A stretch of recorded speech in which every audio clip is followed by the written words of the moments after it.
Did you ever have the opportunity where you got invited and you said no to it? Hell yeah. What was the Hell consequences yeah. when you said no? Puffy invited me for weeks, asking me to come and teach him how to, wanted me to be his acting coach for a while. Go there and he's sitting around just looking. I'm like, okay, what's the material you want to work on? He's just looking at me. Then next thing you know, okay, hey, will you help me? I want to hear your music. So I come over there and I play the music. And he's sitting there just looking at me, like waiting. Okay. So then my assistant was like, he wants to hang out with you next week. And I was like, for what? He's like, I think he's trying to you. That's what my assistant said. And I was like, oh, okay. Now I get it. So now no more communication. It's crazy, man. They also saying that Diddy, he got inmates in jail making his bed. You heard about that? Bro. Terrance Howard just leaked the full nasty story of Diddy's DL terror campaign in prison. Dude isn't just locked up. He running a whole campaign of fear and moving reckless behind them walls. And what Terrance spilled got the whole facility shook. This ain't no rumors, but real conversation they tried to keep quiet. Now, if you've been paying attention to the street, you'd have heard the crazy rumors about Diddy having jail groups. Dudes fighting over who makes his bed. Yeah, it's that deep. Then there's also talk about young rappers getting lined up and having them cheeks clapped hard, and it ain't new. Folks, this ain't some brand new headline. This been going on for decades. Diddy's such a big player in the game in terms of, his power, and he's that guy even in jail. Dudes are getting jealous at other dudes based on who made his bed. And I'm like, yo. So that's a real thing? Yeah. People are actually making his bed? Yeah. And truth be told, it ain't slowing down, but getting worse. What makes it even crazier is when YNs glorify prison in them rap tracks like it is some damn luxury spa vacation. They make it sound like doing a bid is a badge of honor, and the young dudes out here eat it up. They start thinking it's cool, even a goal, to get locked up. Them bars in the songs about doing the crime and doing the time, never snitching, sound like solid code to a lot of young dudes. It makes them think catching a charge brings instant respect. Stripes in the hood, maybe even more attention. But here's what them same tracks never say. There's a dirty side to that story that don't make the track list. The old heads who lived it, the ones who went in young and came out different, are finally talking. And what they describing ain't the gangster fairy tale the music sells. Prison is its own world with its own rules. Older inmates who've been down for years know the game cold.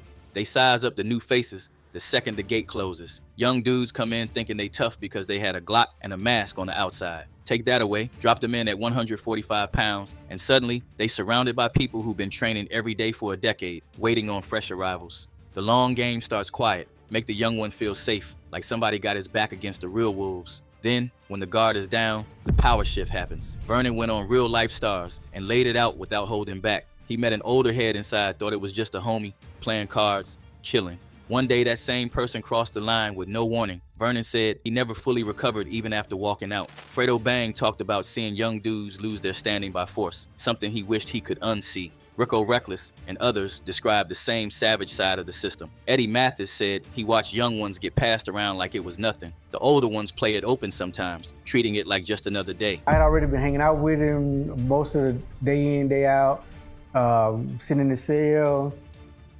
talking, rapping. I think we had started drinking a little bit because they had hooch. The hooch. So, Yeah, hooch, yeah. Yeah, so we got to drink a little bit, had a little hooch. In his cell, because he had a cell by himself, got to use the bathroom. And once I started using the bathroom, we just came up behind me and just grabbed me and put me on the bed. And So I have to ask, how long did it take you to, one, physically recover, two, mentally recover in regards to just getting back to normal? physically, probably, I don't know. I don't even know the time frame, but mentally, I think mentally deep down, I still have maybe some issues.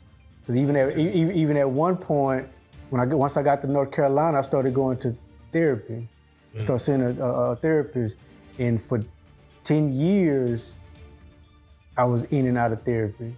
I'm gonna be honest with you. A lot of people rather be dead than in that cell. Cause you get to the wrong jail, you get to the wrong facility, the wrong line. You might experience some things worse than anything you done faced in your life. What's Savage like? Well, I don't know where this gay started from. But this was going on. In Chicago, Cook County Jail, they will knock you the fuck out. Cold. Knock you out When you hit cold. that ground, you will hear this. Get that butt. Motherfucker thing. Nah, the niggas fighting to be, get the butt. Gone. Pull your pants down. Pull your drawers down. Open up your ass and spin your ass. And Now there'll your be ass up in 6 here. people lined up It'll to be come spin niggas your. spinning your ass. Tried to go on over there how the older guys were some of the younger guys. You know, for instance, you know, certain guys that left there to go to Lorton, we would later hear that, man, you know, such and such just got over there, you know. Was a thing during those times? Oh, man, it was commonplace, man, honestly. I mean, you could walk out your dormitory and see somebody grabbing somebody, 2 or 3 guys throwing a coat over their head, you know, and taking them into a dorm, and you have 20 or 30 guys lined up to rape them, you know. That same energy is what the streets say Diddy brought with him when he landed at Fort Dix. Word is the groupie talk started early. Dudes allegedly fighting over who gets to handle small tasks for him, making the bed, running errands, staying close. Fear mixed with status behind those walls. Even in a federal spot, the hierarchy don't disappear. Somebody with Diddy's name and history walks in carrying weight, and certain people scramble to stay in his orbit. The same way older heads have run the yard for decades, the streets claim he stepped into that role fast. Folks been reacting to the Diddy's use of baby oil behind bars. Yeah, that clip making rounds. According to you, the inmates are fighting over making his bed. Yep, well, really, according to Lisa Evers, I want to give.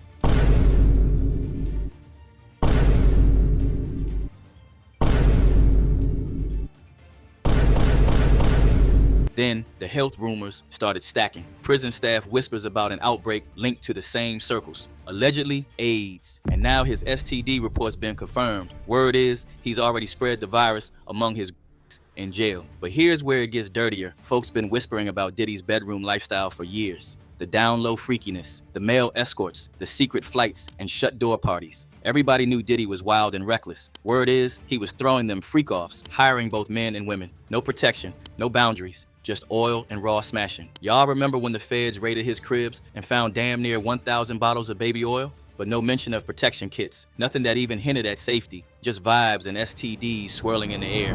And they seized cases and cases of the kinds of personal lubricant and baby oil that Combs' staff allegedly used to stock hotel rooms for the freak-offs.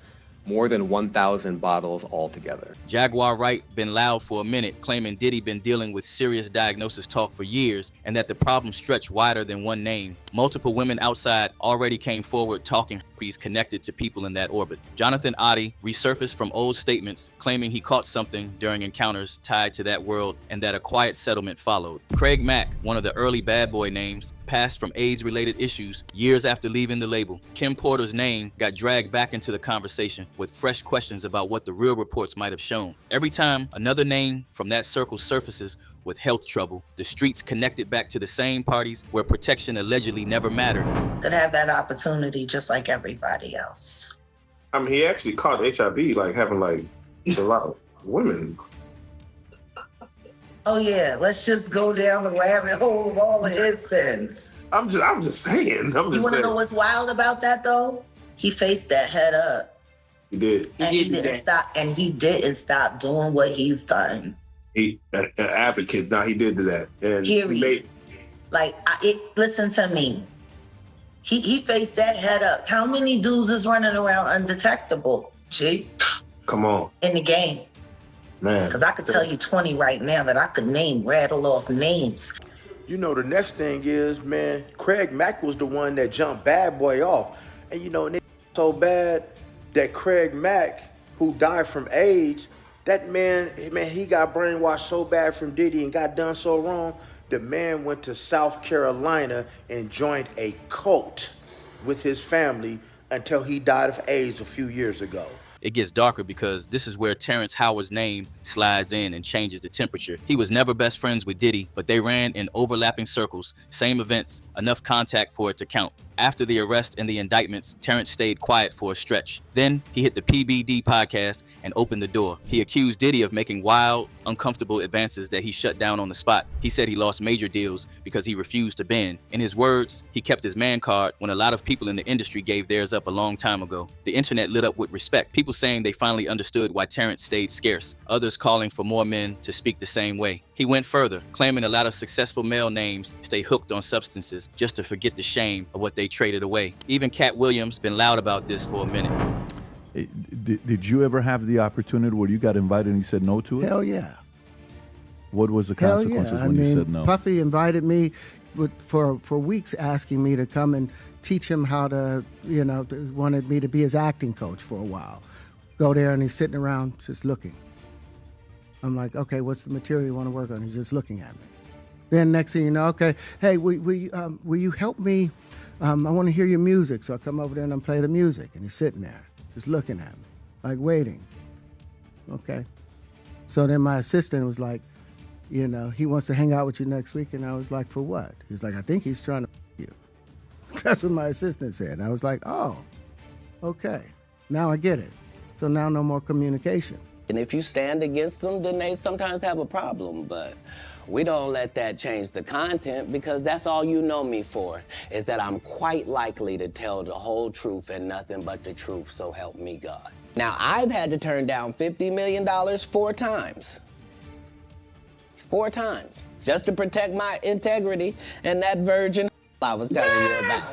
Right. Because P. Diddy be wanting to party. And you gotta tell him no. You got to tell him no. I did. That claim hit different once you line it up with the prison talk. If the streets already believe Diddy moved with that energy on the outside, the idea that the same pattern followed him inside felt too clean to ignore. Young rappers glorify the bid until they meet the reality. No survival weight, no real instincts, just tough talk that melts when the door locks. The older heads who been down run the long game. Protection becomes optional. Shame keeps most mouths closed because admitting what happened costs respect on the street. The cycle keeps spinning. More young ones come in unprepared, predators wait, and trauma walks back out into society carrying depression, nightmares, and zero trust. Now the solitary piece drops and the picture tightens. Word came through clear that Diddy got placed in solitary at Fort Dix after a confrontation with another inmate. The call said he choked the man out. The move happened around 4 in the afternoon on July 23rd, and the stay was set for at least 30 days. His team didn't dispute the basic facts. People on the outside assumed he would get protected status because of the celebrity and the case noise. Folks who know the real temperature already warned that Diddy never moved like a sucker. He had a history of yoking people up, even with security standing right there. That energy did not stay outside the gate. Well, I got a phone call yesterday that Diddy was placed in solitary confinement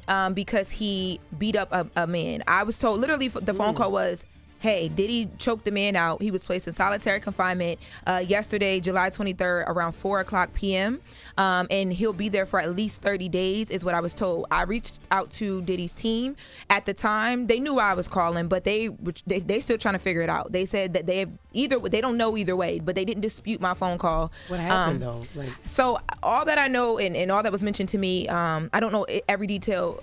Literally, though, I said why. They said, sometimes people think that they can play with him. And I don't know if it's because of all of the reporting around the case or if it's because he's a big celebrity and, they think that he's used to being, protected. But I was told people think that they can play with him, and we've told people don't think that. And I told people 1,000,001 times. Yesterday, Diddy he is had to not demonstrate. a sucker. Allegedly. I mean, we laugh at Diddy and all that, but Diddy's not a sucker. I've seen Diddy grab people, yoke people up in clubs, with security there. Diddy's no sucker. Diddy's, he's with all the ish. But the streets framed the brawl as more than random tension. Allegedly, the inmate had been running his mouth about things Diddy did not want discussed. The whispers that Diddy wanted something from that inmate and decided to take it by force when the answer was no. That moment connects every earlier thread. The rumors, bed-making competition, the fear even behind bars. The health outbreak talk that staff allegedly confirmed. The long history of older inmates running the same terror on younger ones who thought the songs prepared them. Terrance Howard standing on the outside saying he shut down the advances and paid for it in lost deals. The pattern of silence, settlements, and sudden health questions around people who spent time in that orbit. All of it circles back to the same claim. Power does not disappear when the gate closes. Trust the online community been going wild.